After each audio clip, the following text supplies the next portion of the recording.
Hello all. మనం AP హిస్టరీలో first class అనేది ఈరోజు స్టార్ట్ చేస్తున్నాము. అయితే క్లాస్ అనేది కొంచెం స్లోగా ఉంటుందండి. ఎందుకంటే బిగినర్స్ కూడా ఉంటారు.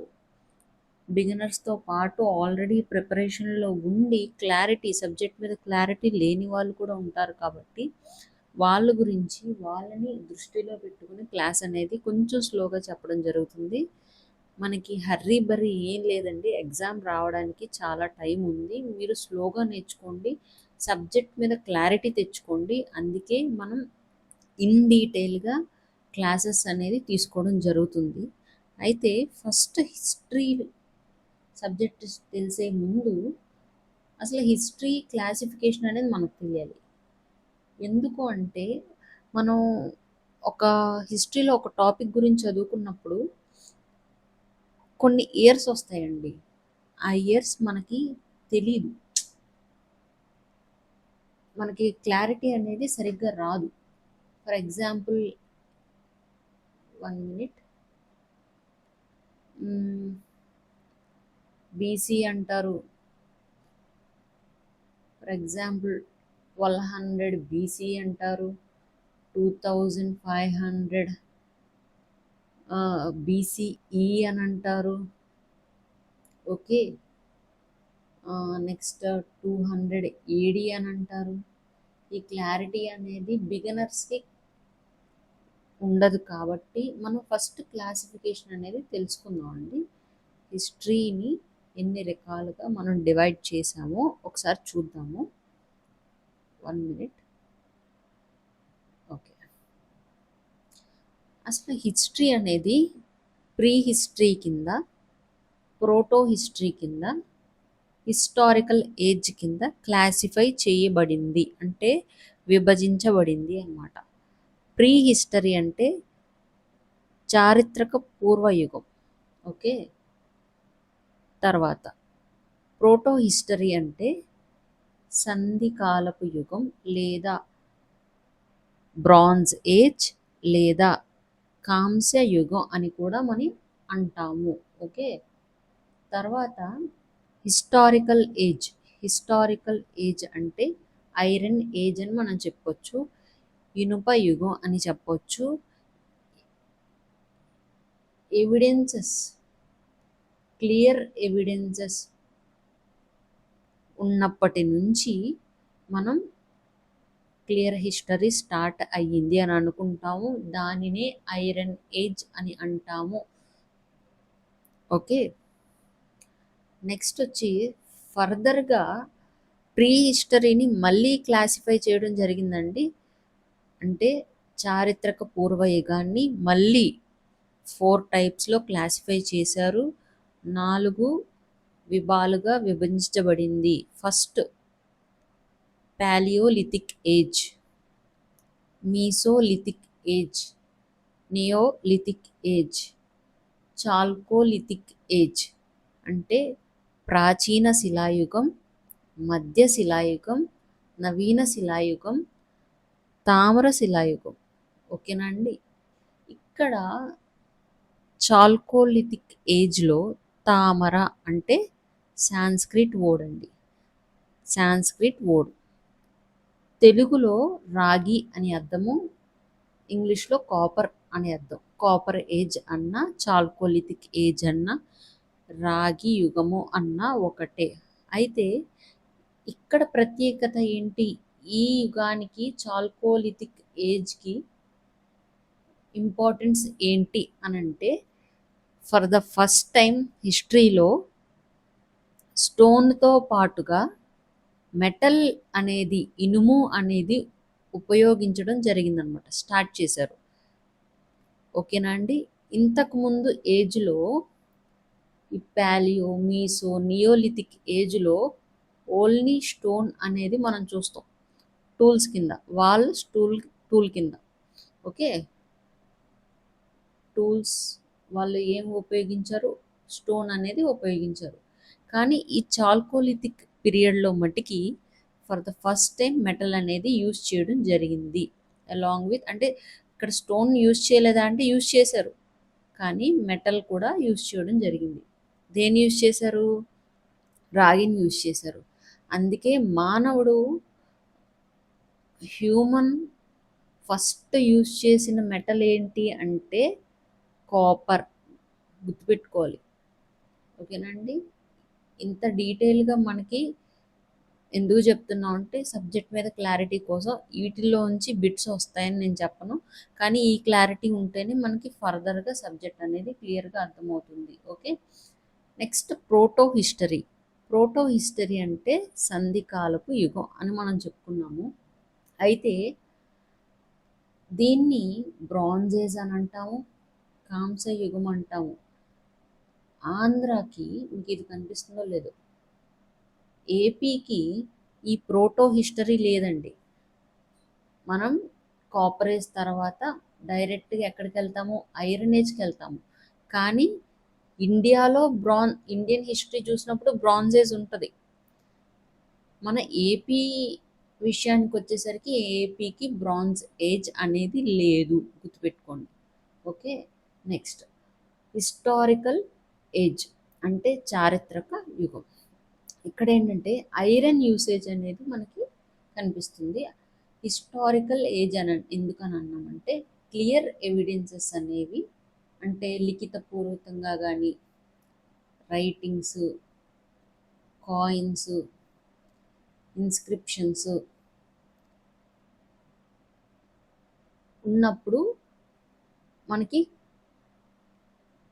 క్లియర్ ఎవిడెన్సెస్ ఉన్నాయి కాబట్టి హిస్టరీ అనేది మనం డీటెయిల్గా తెలుసుకోవడం జరుగుద్ది. కానీ ఇక్కడ ఏమవుతుందంటే రిటర్న్ ఎవిడెన్సెస్ లేకపోవడం వల్ల ఇవి వాళ్ళు యూజ్ చేసిన టూల్స్ ద్వారా ఇలా ఉండవచ్చు ఏమో అని ఇమాజినరీ హిస్టరీ అన్నమాట ఇదంతా. ఇక్కడ మట్టికి క్లియర్ హిస్టరీ. ఓకే, ఇది I hope it is clear for everyone. So next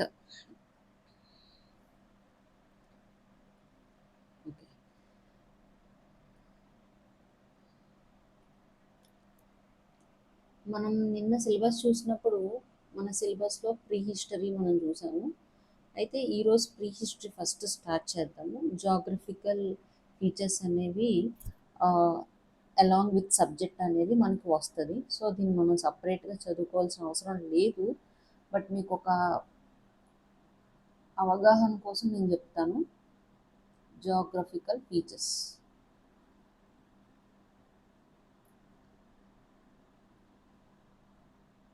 మీరు నాతో పాటు రన్నింగ్ నోట్స్ రాసుకోండి. నేను స్లోగానే వెళ్తున్నాను కదా, మీకు రన్నింగ్ నోట్స్ ఉంటేనే మీకు బెటర్ అండి. మీరు ఎవరిదో చదవాలి, ఎవరో రాసింది మీరు చదువుకోవాలి అంటే మనకు కొంచెం కష్టం అవుతుంది అర్థం చేసుకోవడానికి. మనం రాసుకుని చదువుతుంటే మీరు నెక్స్ట్ టైం బుక్ ఓపెన్ చేసిన వెంటనే మీకు తెలుస్తుందండి. మీకు ఇది geographical features and it's impact అనేది నేను చాలా బ్రీఫ్గా చెప్తున్నాను, ఎందుకంటే ఇది మనం ఒక్కొక్క టాపిక్ చెప్పుకుంటున్నప్పుడు ఒక్కొక్క డైనాసిటీ గురించి దాంట్లో మనకి ఇది ఇంక్లూడ్ అయి ఉంటుంది అన్నమాట. సో ఎందుకు మనం జాగ్రఫికల్ ఫీచర్స్ అనేది చదవాలి? జాగ్రఫికల్ ఫీచర్స్ అంటే భౌగోళిక పరిస్థితులు ఎందుకు చదవాలి అంటే వాటి యొక్క ఇంపాక్ట్ అనేది ఆంధ్రప్రదేశ్ హిస్టరీ పైన ఉంది కాబట్టి మనం వాటి గురించి చదవాలి. ఏ రకంగా ఉండవచ్చు అంటే ఏపీకి సెకండ్ లాంగెస్ట్ కోస్టల్ లైన్ అనేది ఉందండి. సెకండ్ లాంగెస్ట్ కోస్టల్ లైన్ ఉన్నప్పుడు ఇంటర్నేషనల్ ట్రేడ్ అనేది బాగా జరుగుతుంది. సో ఇంటర్నేషనల్ ట్రేడ్ అనేది ఉన్నప్పుడు ఎకనామిక్ గ్రోత్ అనేది కూడా ఆటోమేటిక్గా ఉంటుంది. ఎకనామిక్ గ్రోత్ ఉన్నప్పుడు ట్యాక్స్ ద్వారా వచ్చే రెవెన్యూ కూడా బాగా పెరుగుతుంది అని అర్థం. ఓకే, అది ఒకటి. ఆంధ్రప్రదేశ్ ఉన్న లొకేషన్ ఎక్కడుందంటే మంచి రెయిన్ఫాల్ ఉన్న ఏరియాలో ఉందన్నమాట. సో రెయిన్ఫాల్ బాగా ఉంది అంటే క్రాప్స్ కూడా ఉంటాయి. క్రాప్స్ ఉన్నది అంటే సెల్ఫ్ సస్టైన్గా ఆ ఏరియా, ఆ ప్లేస్ అనేది ఉంటుందన్నమాట. ఓకే, నెక్స్ట్ మనకి ఇక్కడ 2 ఇంపార్టెంట్ రివర్స్ అనేవి ఆంధ్రప్రదేశ్ నుంచి పాస్ అవుతూ జరుగుతుంది. ఒకటి కృష్ణ, ఇంకోటి గోదావరి కదండి. ఇలా 2 ఇంపార్టెంట్ రివర్స్ అనేవి పాస్ అవుతున్నప్పుడు ఆ రివర్ బేసిన్లో ఉన్న ఏరియా అంతా ఇరిగేషన్ జరుగుద్ది. ఇరిగేటెడ్ ల్యాండ్ అనేది ఉంటుంది. ఓకే, ఇరిగేటెడ్ ల్యాండ్ ఉన్నప్పుడు అక్కడ పంట బాగా పండుతాయి. సో ఇలాంటి ప్లేసెస్కి రాజులు అనేవాళ్ళు ఖచ్చితంగా ఇంట్రెస్టెడ్గా ఉంటారు. ఓకే, సో ఈ జాగ్రఫికల్ ఫీచర్స్ అనే టాపిక్ చాలా ఇంపార్టెంట్. అలాగే దీని యొక్క ఇంపాక్ట్ ఏపీ పైన, ఏపీ హిస్టరీ పైన ఎలా ఉందో మనం చూస్తాము. సో నెక్స్ట్ మనం ఇప్పుడు ప్రీ హిస్టరీలోకి వెళ్దాము. మన సిలబస్లో ఉన్న ఫస్ట్ టాపిక్ అదే కదండి. So okay, give me 1 second.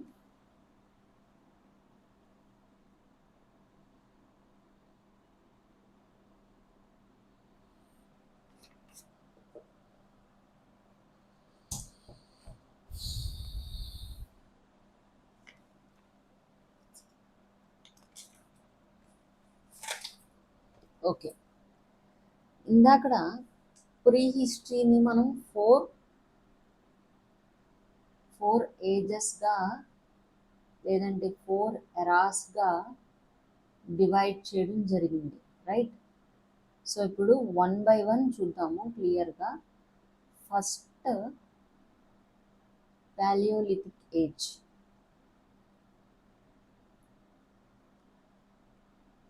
లేదు అంటే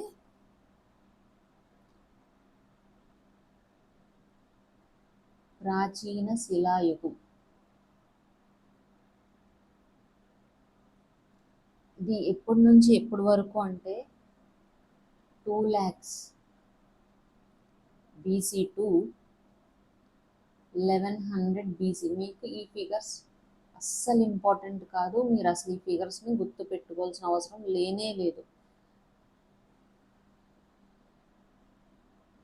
ఓకే, అయితే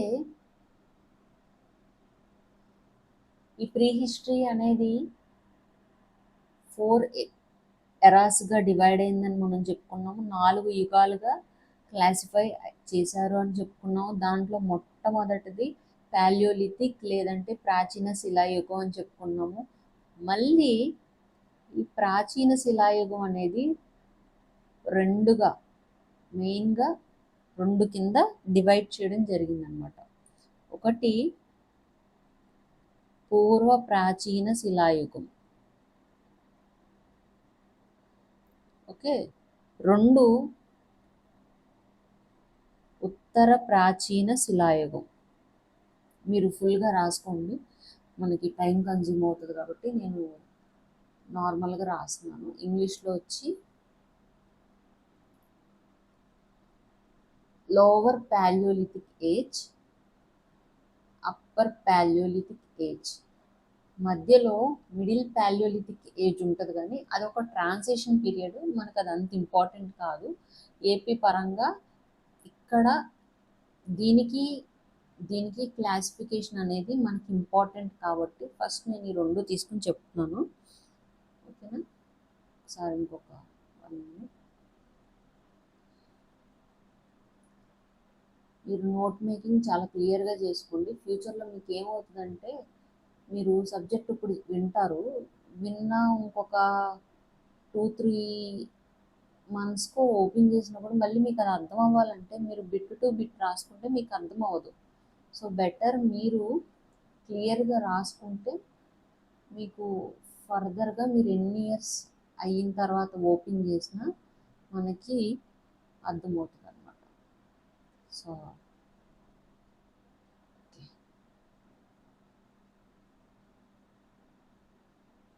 ఒకసారి డిఫరెన్సెస్ ఏంటో చూద్దాము.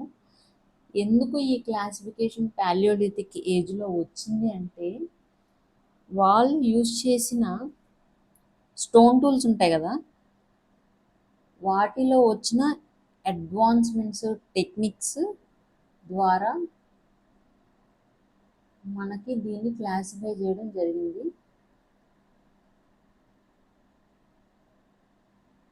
నా హ్యాండ్ రైటింగ్ మీకు అర్థమవుతుంది అని నేను అనుకుంటున్నాను.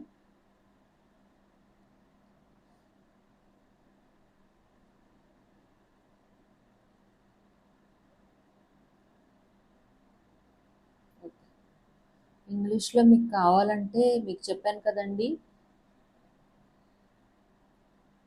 ది లోవర్,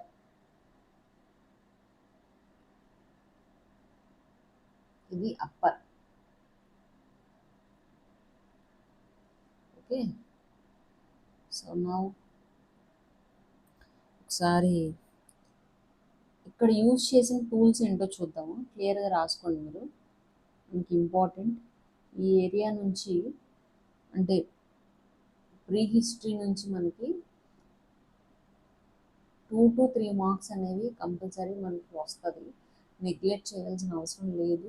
ఖచ్చితంగా మీరు కనుక ఈ టాపిక్ మీద కూడా ఫోకస్ చేస్తే 2 to 3 మార్క్స్ మన హ్యాండ్లో ఉన్నట్టే, మిగతా వాళ్ళకంటే మనం ముందు ఉన్నట్టే. సో ఓకే, సో ఇప్పుడు ఫస్ట్ టూల్స్ చూద్దాము. ఇక్కడ ఏ టైప్ యూజ్ చేశారో టూల్స్ని. ఫస్ట్ ఇక్కడ పెబుల్ టూల్స్ని యూజ్ చేశారు. పెబుల్ టూల్స్ అంటే గులక రాతి పనిముట్లు. ఓకే, గులక రాతి పనిముట్లని యూజ్ చేశారనమాట. Second hand axe.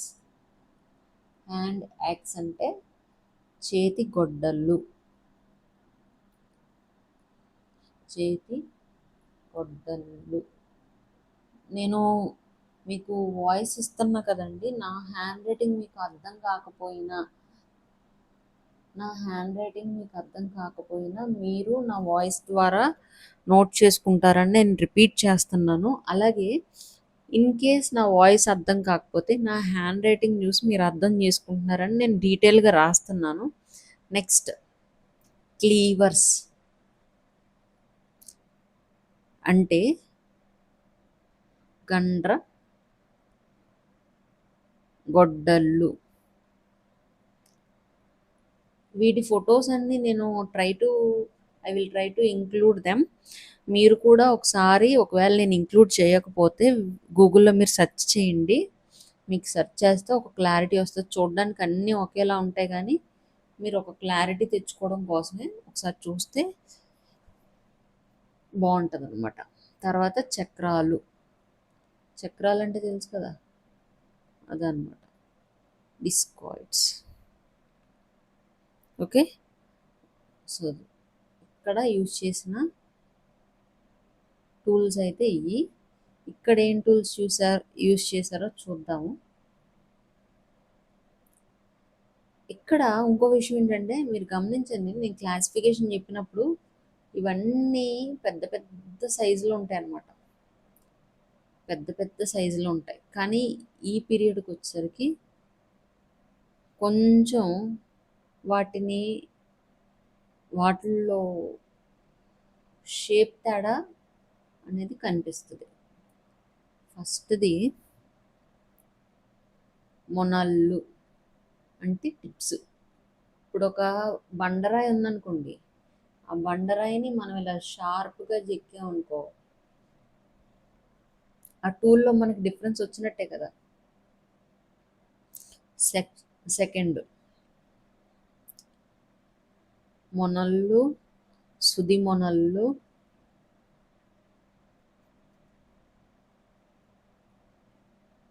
అంటే నీడిల్స్ అన్నమాట.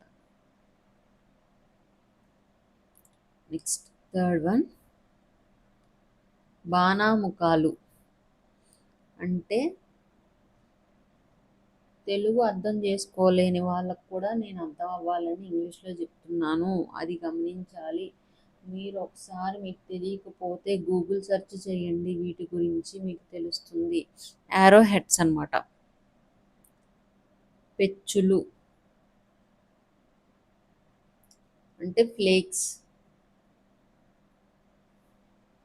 నెక్స్ట్ ఫిఫ్త్ వన్,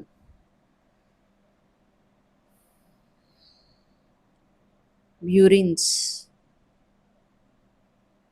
అంటే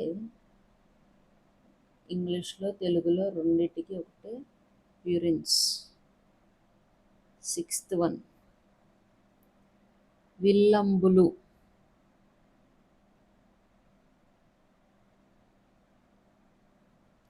అంటే బోస్ అని అర్థం. ఓకే, అయితే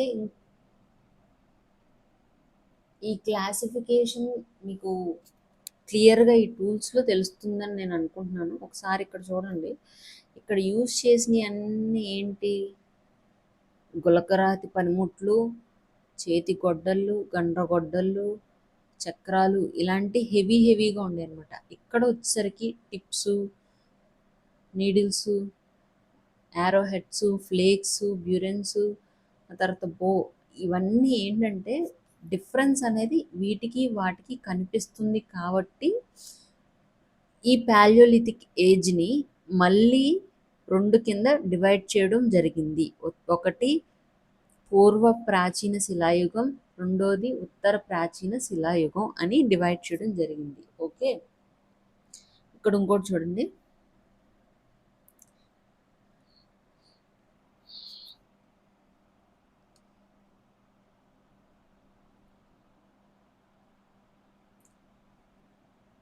ఇక్కడ నోట్ ఒకటి రాసుకోండి. ఇక్కడ మానవుడు కేవలం ఏమి టూల్స్ని యూజ్ చేశాడు? స్టోన్ టూల్స్ మట్టికి యూజ్ చేశాడు అనమాట. ఓన్లీ స్టోన్తో అంటే రాతి పనిముట్లు మట్టికి యూజ్ చేశాడు అనమాట. రాతి పరికరాలు యూజ్ చేశాడు. ఓకే, అయితే ఇక్కడ వచ్చేసరికి మానవుడు స్టోన్తో చేసిన పనిముట్లు, అలాగే బోన్స్ ఉంటాయి కదా, బోన్స్తో కూడా పనిముట్లు తయారు చేశాడు. ఇక్కడ బోన్ అనేది లేదు, బోన్తో తయారు చేసిన టూల్స్ లేవు, పనిముట్లు లేవు. అది మీరు ఈ క్లాసిఫికేషన్ని గుర్తుపెట్టుకోవాల్సి ఉంటుంది. మనకి ఎంసీక్యూ క్వశ్చన్లో కూడా అడుగుతాడు. Okay, 1 statement correct, 2 statement correct అక్కడ అడగొచ్చు. సో మీకు ఈ క్లాసిఫికేషన్ అనేది ఉంటే బెటర్. సో నెక్స్ట్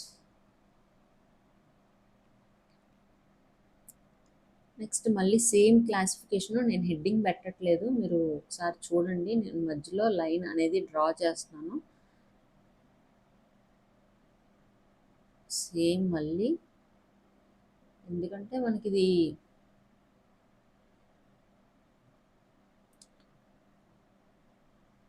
క్లియర్గా అర్థం కావాలి కదా, అందుకని నేను ఇలా డ్రా చేస్తున్నాను. నేను ఫుల్గా రాయట్లేదు.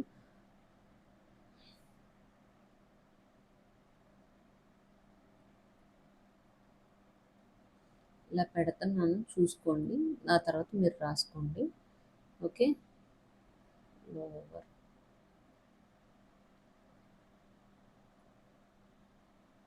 సో ఓకే, నెక్స్ట్ ఇక్కడ పూర్వ ప్రాచీన శిలాయుగంలో ఏ రకమైన స్టోన్ యూజ్ చేశాడు అంటే క్వార్ట్జ్.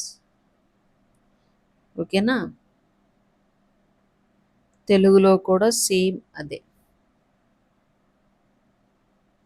ఇక్కడ కూడా సేమ్ స్టోన్ని యూజ్ చేశాడు అనమాట.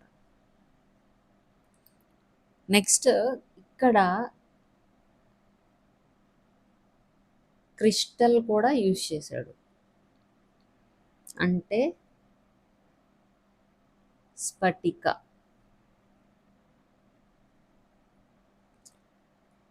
ఓకేనా. నెక్స్ట్ స్టోన్ అయిపోయింది, టూల్స్ అయిపోయినాయి. ఏ రకమైన టూల్స్, ఏ రకమైన స్టోన్ని యూజ్ చేశాడో చూసాం. నెక్స్ట్ ఇక్కడ స్టోన్ టూల్స్ని తయారీ చేసేటప్పుడు ఏ రకమైన పద్ధతిని యూజ్ చేశాడో చూద్దాము. ఫస్ట్ వచ్చి ఎనివిల్ టెక్నిక్. ఇవన్నీ మీరు ఒకసారి గూగుల్ చేయండి, ఇంపార్టెంట్ కాదు కానీ తెలియాలి కాబట్టి చెప్తున్నాను. ఇంత డీప్గా అడగడు. దాగలి పద్ధతి.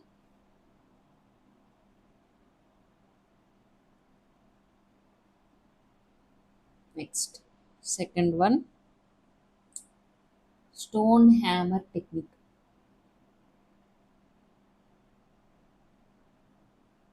Stone hammer technique. రాతి సుత్తి పద్ధతి. రాతి సుత్తి పద్ధతి. Okay. Next third one cylinder hammer technique.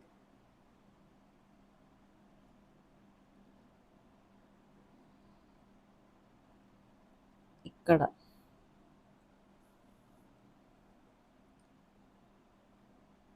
Cylinder hammer technique. స్తూపకర సుత్తి పద్ధతి. ఓకేనా. అయితే ఫస్ట్ ఒకసారి క్లియర్గా మనం పూర్వశిలాయుగం గురించి తెలుసుకున్నాము. సరే వేరే పేజీలోకి వెళ్దాము. పూర్వ ప్రాచీన శిలాయుగం గురించి తెలుసుకున్నాము. ప్లేస్ సరిపోవట్లేదు కాబట్టి ఫస్ట్ దాని గురించి డీటెయిల్గా చెప్పుకుని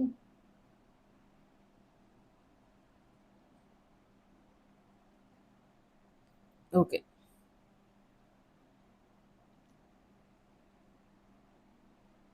వెరీ ఇంపార్టెంట్ అండి, ఇది ఒకటి గుర్తుపెట్టుకోండి. ఇప్పుడు ఇందాక చెప్పుకున్నాం కదా, మీకు టూల్స్ అనేవి దొరికినాయి. ఈ టూల్స్ అనేవి త్రవ్వకాల్లో బయటపడటం ద్వారా ప్రజలు, ఆనాటి కాలం ప్రజలు ఇలాంటివి యూజ్ చేశారని మనకు తెలిసింది కదండి. సో అలాంటి మ్యానుఫ్యాక్చరింగ్ ఇండస్ట్రీస్ అనేవి ఆంధ్రప్రదేశ్లో ఎక్కడ బయటపడింది అని అంటే వెరీ వెరీ ఇంపార్టెంట్. మీరు ఖచ్చితంగా గుర్తుపెట్టుకోవాల్సిందే, వేరే ఆప్షన్ లేదు. గిద్దలూరు. ప్రజెంట్ గిద్దలూరు.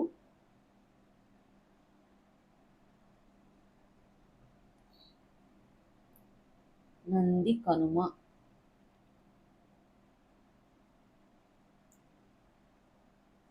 సో నంది కనుమలో బయటపడింది. ఇప్పుడు ప్రజెంట్ ఏమంటున్నారు, దీన్ని గిద్దలూరు అని అంటున్నాం అనమాట. ఓకే. ఇక్కడ ఏం బయటపడి అండి, నంది కనుమ లేదా గిద్దలూరులో ఏం బయటపడినాయి, పాలియోలిథిక్ ఏజ్లో మానవుడు యూజ్ చేసిన టూల్స్ మ్యానుఫ్యాక్చరింగ్ ఇండస్ట్రీ అనేది బయటపడింది. Very important, very important. మీరు ఖచ్చితంగా ఎక్స్పెక్ట్ చేయాల్సిన క్వశ్చన్ అనమాట.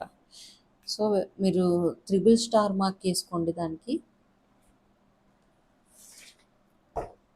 ఇప్పుడు పూర్వ ప్రాచీన శిలాయుగం గురించి చెప్తున్నాను, తర్వాత మనం కంటిన్యూ చేసుకున్నాము. ఈ ఉత్తర ప్రాచీన శిలాయుగం కంటే పూర్వ ప్రాచీన శిలాయుగానికి ఇంపార్టెన్స్ ఎక్కువ ఉంది కాబట్టి ఫస్ట్ దాని గురించి కవర్ చేసుకుంటున్నాము. నేను క్లాసిఫికేషన్ ఇక్కడ డ్రా చేసినట్టు బాక్స్ డ్రా చేయలేదు కదా అని చెప్పి ఇదంతా మీరు కన్ఫ్యూజ్ అవ్వద్దు. ఇదంతా ఉత్తర ప్రాచీన శిలాయుగం గురించి. ఓకేనా. ఫస్ట్ స్టార్ మార్క్ క్వశ్చన్ ఇది. గిద్దలూరులో మనకి బయటపడింది ఏంటంటే మ్యానుఫ్యాక్చరింగ్ ఇండస్ట్రీ ఫర్ టూల్స్. వాళ్ళు యూజ్ చేసిన టూల్స్ మ్యానుఫ్యాక్చరింగ్ యూనిట్ మనకు బయటపడడం జరిగిందనమాట. అలాగే ఈ పూర్వ ప్రాచీన శిలాయుగంలో మానవ రక్త సంబంధీకుల సమూహాన్ని ఏమంటారంటే కుదురు అని అంటారనమాట. కుదురు కుదురు అంటే మానవ రక్త సంబంధీకుల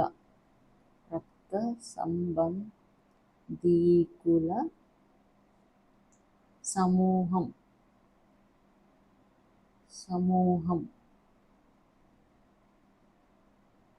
అంటే బ్లడ్ రిలేషన్స్ని కుదురు అని అంటాం అన్నమాట.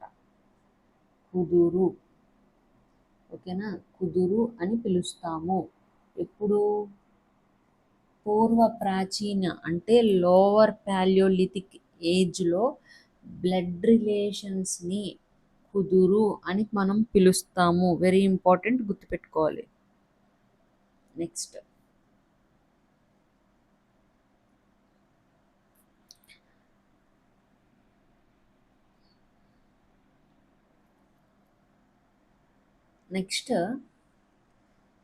ఇక్కడ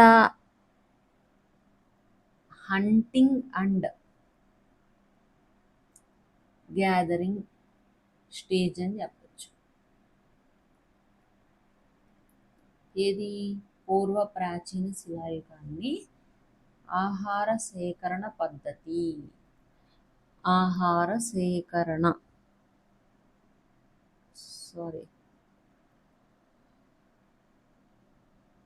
దశ అని మనం చెప్పుకోవచ్చు. ఇక్కడ జంతువుల్ని వేటాడి, జంతువులు లేదా చేపల్ని వేటాడే వాళ్ళు అనమాట. సో కాబట్టి ఇది ఆహార సేకరణ దశ అయ్యింది. ఓకేనా? ఇంకా అలాగే మనం ఇందాక చెప్పుకున్నాం, ఓన్లీ స్టోన్ టూల్స్ మట్టికి యూజ్ చేశారు. ఓకేనా? ఎముకలు లేవు, బోన్స్తో యూజ్ చేయలేదు, బోన్ టూల్స్ని యూజ్ చేయలేదు. ఓకే, అది. సో నెక్స్ట్ వచ్చి వీళ్ళ సంస్కృతి ఎలా ఉందో చూద్దాం. కల్చర్. మీరు నోట్స్ రాసుకోవాలి. ఈ టాపిక్ కొంచెం బోర్గా ఉన్నా కానీ ఈ ఏరియా నుంచి మనకి 2 to 3 క్వశ్చన్స్ కంపల్సరీ వస్తాయి. మీరు కొంచెం బోర్ ఫీల్ అవుతారు ఈ ప్రీ హిస్టరీ మట్టికి, ఎందుకంటే మీరు దీంట్లో కంటెంట్ ఏమి ఉండదు అనమాట. అన్నీ ఏది చూసినా కానీ ఒక బిట్ లాగా కనిపిస్తూ ఉంటుంది. సో మీరు బోర్ ఫీల్ అయినా ఒక 1-2 క్లాసెస్ మట్టుకు ఇలా ఉంటాయి. తర్వాత నుంచి హిస్టరీ మీద ఇంట్రెస్ట్ అనేది ఖచ్చితంగా వస్తుంది. మీరు ఖచ్చితంగా నోట్ మేకింగ్ అనేది చేసుకోండి. ఓకే, నెక్స్ట్ కల్చర్ దగ్గరికి వెళ్దామండి. పూర్వ ప్రాచీన శిలాయుగంలో ఫస్ట్ కల్చర్ అనేది ఎలా ఉండేదంటే, ఇక్కడ గులకరాతి పనిముట్ల సంస్కృతి అనేది ఉండేదన్నమాట. ఇందాక మనం చూసాం కదా, పెబుల్ టూల్స్, గులకరాతి పనిముట్లు యూజ్ చేశారు కాబట్టి ఇక్కడ గులకరాతి పనిముట్లు సంస్కృతి అనేది ఉంది. గులకరాతి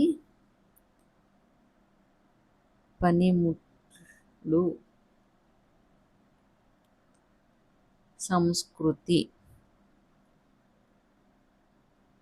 ఓకే, నెక్స్ట్ చేతి గొడ్డళ్ళ సంస్కృతి. మనం ఇందాక ఇవన్నీ చూసాము. అంటే సంస్కృతి అంటే ఏంటి? అక్కడ జనాలు ఎలా ఉండేవారు? వీటిని వేసుకుని తిరిగేవారు అనమాట. ఎందుకు? వాళ్ళు చేసేది హంటింగ్ అండ్ గ్యాదరింగ్. హంటింగ్, కనిపించిన జంతువుని, చేపని వేటాడి వాటిని చంపి వాటిని తినేవారు అనమాట. సో ఖచ్చితంగా వాళ్ళు ఏం క్యారీ చేస్తారు? ఇలాంటి టూల్స్ని క్యారీ చేస్తారు. కాబట్టి వారి కల్చర్ అలా ఉంది అని మనం చెప్పుకుంటున్నాం. తర్వాత సొహాలియన్ కల్చర్. సోహాలియన్, సోహానియన్,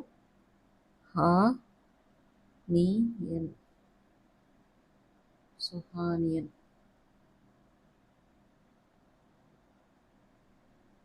సంస్కృతి. అంటే సోహానియన్ సంస్కృతి అంటే ఏంటంటే,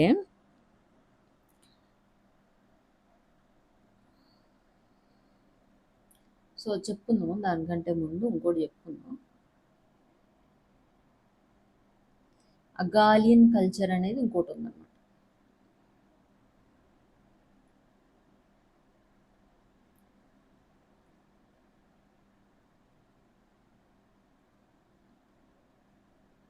అగాలియన్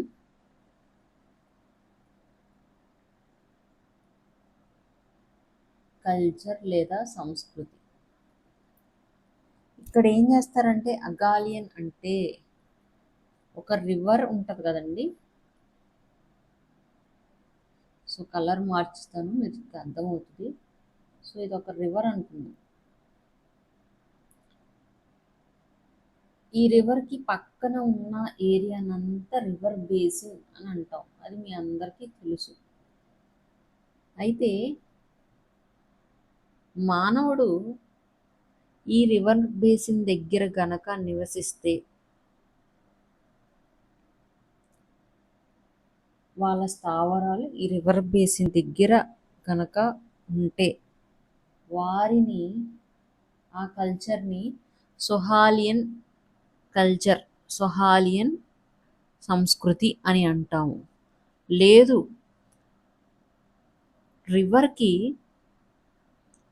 రివర్ బేసిన్కి మానవ స్థావరాలు అనేవి దూరంగా ఉంటే, ఫార్ ఎవే దూరంగా ఉంటే అగాలియన్ కల్చర్ అని అంటాము. ఓకే, అగాలియన్ కల్చర్. ఇది మీకు క్లారిటీ ఉంది అని నేను అనుకుంటున్నాను. సో ఓకే, సో ఇక్కడ వరకు పూర్వ ప్రాచీన శిలాయుగం. నెక్స్ట్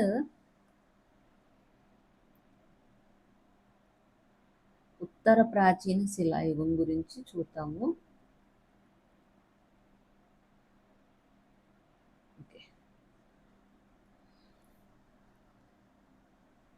ఉత్తర ప్రాచీన శిలాయుగంలో ఎటువంటి సంస్కృతి ఉండేది అంటే, బ్లేడ్ బురిన్స్ కల్చర్ అనేది ఉండేది. బ్లేడు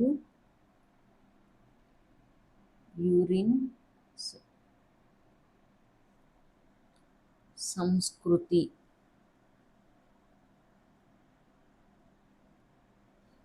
ఉంది.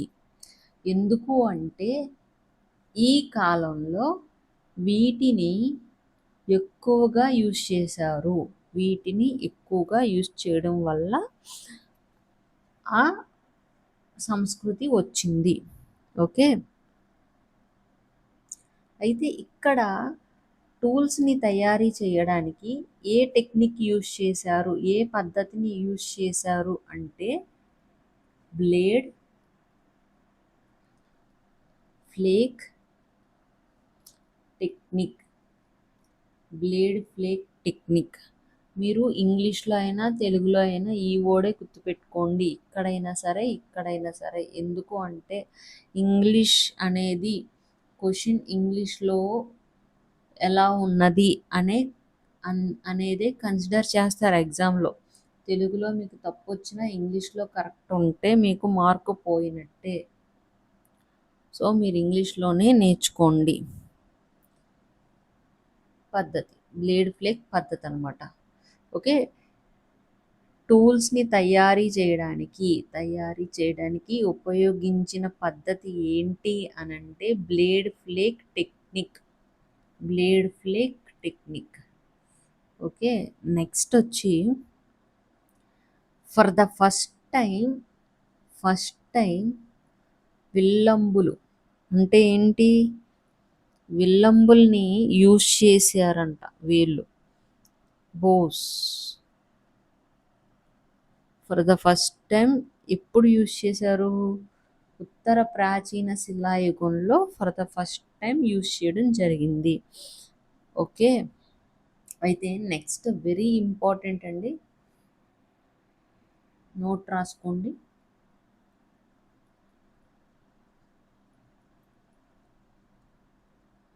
స్టార్ వేసుకోండి.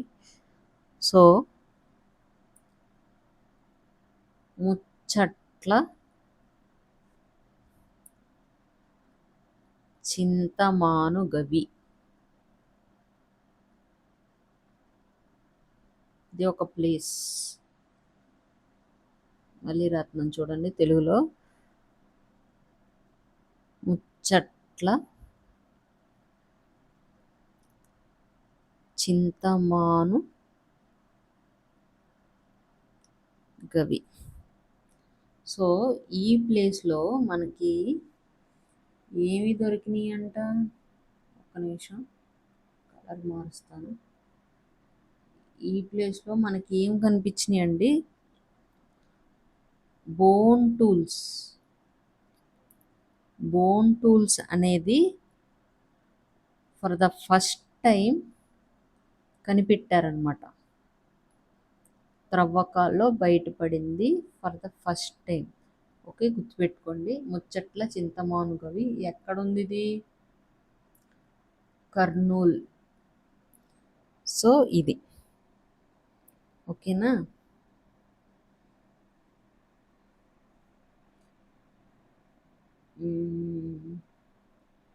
ఓకే.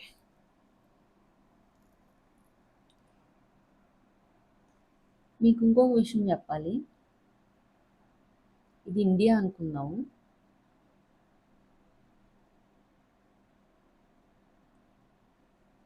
ఇండియా మ్యాప్ వేయడం మీకు ఫ్రీ హ్యాండ్ వచ్చేయాలి. ఇది డిజిటల్ బోర్డ్ కాబట్టి నాకు కొంచెం తేడా ఉంది, బట్ నేను బాగానే వేస్తాను.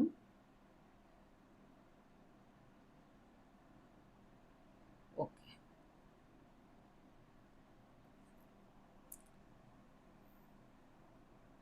ఇది నార్త్ ఇండియా,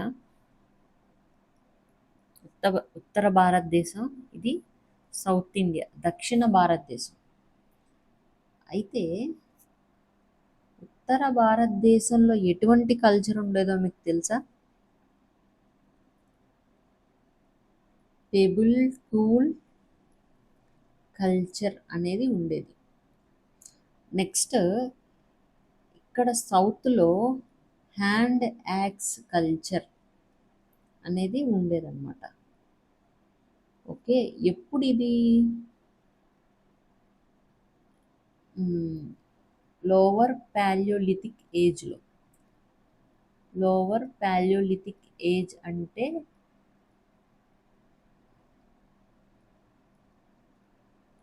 పూర్వ ప్రాచీన శిలాయుగంలో నార్త్ ఇండియాలో పెబుల్ టూల్ టెక్నిక్ అనేది కల్చర్ అనేది ఉన్నది.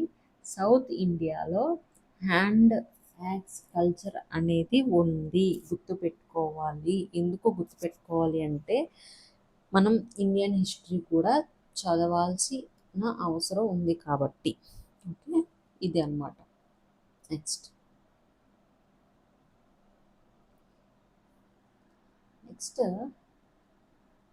పాలియోలిథిక్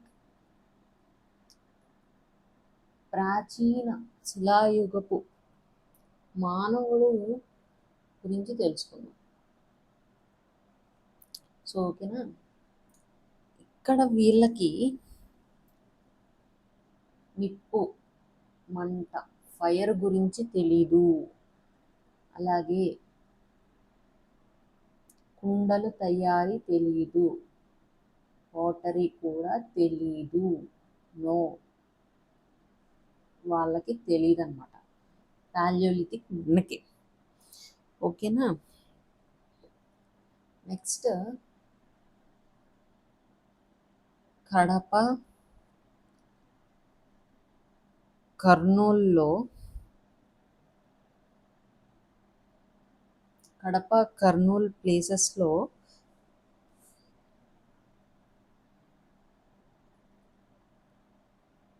పగులు రాయి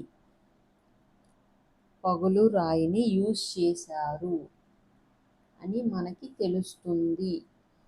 ఓకే, ఇంపార్టెంట్. పాలియోలిథిక్ మెన్కి ఫైర్ నిప్పు తెలీదు, కుండల తయారీ తెలీదు.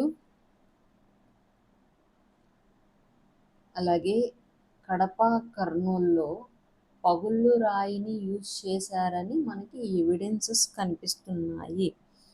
అలాగే పగులు ఎక్కడ మీకు గుర్తుపెట్టుకోండి, నేను ఎవరి గురించి చెప్తున్నానో దాన్ని నేను టాపిక్ చెప్పినప్పుడు మీరు దృష్టిలో ఉంచుకోవాలి. ఇక్కడ పాలియోలిథిక్ మెన్ అనేవాడు ఎలా ఉండేవాడు చెప్తున్నాను. ఈయనకి ఫైర్ తెలీదు, కుండల తయారీ తెలీదు. అలాగే ఈ ప్రాంతంలో ఉన్న ఆనాటి ప్రజలు దేన్ని యూజ్ చేశారు? పగుళ్ళు రాయిని యూజ్ చేశారంట. అదే ఇదే మనిషి కృష్ణా రివర్ బేసిన్లో ఏ రాయిని యూజ్ చేశాడు? Lime stone. ఇంపార్టెంట్, రెండు ఇంపార్టెంట్. సున్నపు రాయి.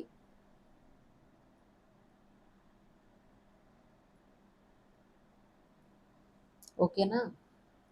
అలాగే ఈ కాలపు మనిషి పచ్చి మాంసం తినేవాడు అనమాట. మీట్ ఉంటుంది కదా, దాన్ని నిప్పు లేదు కాబట్టి ఆటోమేటిక్గా పచ్చిగా ఉన్న మాంసాన్ని తినేవాడు.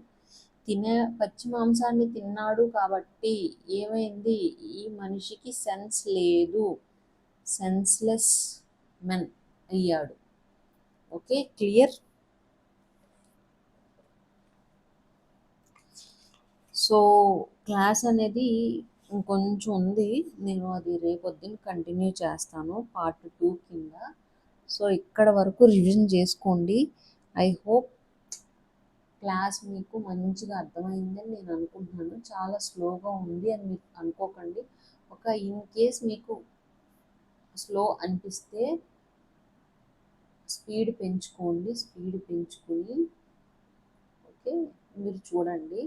ఎందుకు నేను స్లోగా చెప్తున్నానంటే బిగినర్స్ కూడా ఉన్నారు కాబట్టి బిగినర్స్ని దృష్టిలో పెట్టుకుని ఎవరైతే ప్రిపరేషన్లో ఉండి సబ్జెక్ట్ మీద క్లారిటీ లేదో వాళ్ళ కోసం కూడా నేను చాలా స్లోగా వెళ్తున్నాను. ఎవరైతే సబ్జెక్ట్ కంప్లీట్ చేసేసారో వాళ్ళు మీకు ఈ క్లాసెస్ వద్దు అనుకుంటే స్కిప్ చేయొచ్చు. బట్ నేను చెప్పేది వీళ్ళ గురించి చెప్తున్నాను. అలాగే మీరు బిగినర్స్ చేయాల్సిన పని ఏంటంటే నోట్ మేకింగ్ కంపల్సరీ చేసుకోండి. రన్నింగ్ నోట్స్ రాసుకోండి, పాజ్ చేసుకుని రాసుకోండి. మీ నోట్స్ని మల్టిపుల్ టైమ్స్ రివిజన్ చేయండి. ఓకే, రివిజన్ అనేది మీ సక్సెస్కి కీ. మీరు 100% సబ్జెక్ట్ వచ్చేయాలి అని మీరు ఫీల్ అవ్వద్దు. నాకు టైం లేదు అని మీరు ఫీల్ అవ్వద్దు. ఎందుకంటే చాలా టైం అనేది ఉంది. టైం అయిపోతుందేమో, ఎగ్జామ్ వచ్చేస్తుందేమో అనే భయంతో కంగారుగా మీరు ఉండొద్దు. ఎందుకంటే ఆ కంగారులోనే మనం చాలా ఎగ్జాస్ట్ అయిపోతూ ఉంటాం, స్ట్రెస్ ఫీల్ అవుతూ ఉంటాం. సో నేను చెప్పేది ఏంటంటే టైం అనేది ఉంది కాబట్టి మీరు మెల్లిగా సబ్జెక్ట్ని ఇన్ డీటెయిల్గా నేర్చుకోండి. మీకు సక్సెస్ మంత్రాలు ఇంకోటి చెప్తున్నాను. మీకు 50% సబ్జెక్ట్ వచ్చి మీరు దీన్ని మల్టిపుల్ టైమ్స్ రివిజన్ చేసుకుంటే మీరు లిస్ట్లో ఉంటారు. సో మీరు కంగారు పడద్దు, మీరు ఫోకస్ చేయండి. డైలీ కరెంట్ అఫైర్స్ కూడా న్యూస్ పేపర్ని కూడా ఫాలో అవ్వండి. మనకి కరెంట్ అఫైర్స్ ఫాలో అవ్వడం ద్వారా మనం అప్డేటెడ్గా ఉంటాం. సో ఈ కాంపిటేటివ్ వరల్డ్లో అప్డేషన్ అనేది very important. Okay, so thank you. ఒకవేళ నా క్లాసెస్ కనుక మీకు ఈరోజు చెప్పిన క్లాస్ నచ్చితే మీరు ఇంకా నోట్ మేకింగ్ చేసుకుంటా ఉండండి. నేను నచ్చకపోయినా మీరు ఈ ఫస్ట్ 2 క్లాసెస్ అయితే కొంచెం బోరీగా ఉంటాయండి. తర్వాత క్లాసెస్ అన్నీ బాగుంటాయి. మనకి శాతవాహనులు స్టార్ట్ అయిన దగ్గర నుంచి మనకి సబ్జెక్ట్ అనేది బాగుంటుంది. హిస్టరీ అంటే బోర్ అనుకోవద్దు. హిస్టరీ అనేది చాలా మంచి సబ్జెక్టు, చాలా స్కోరింగ్ సబ్జెక్టు. అండ్ అలాగే మనం ప్రీవియస్ ఇయర్ క్వశ్చన్స్ కూడా చూద్దాము ఫర్దర్ క్లాసెస్లో. ఇంకొకటి ఏంటంటే మనం ఎంసీక్యూస్ కూడా నేను ఇస్తానండి. ఎంసీక్యూస్ ఇస్తాను. ఇంకొకటి ఇంకోటి ఏదో చెప్దాం అనుకున్నాను. So okay, thank you.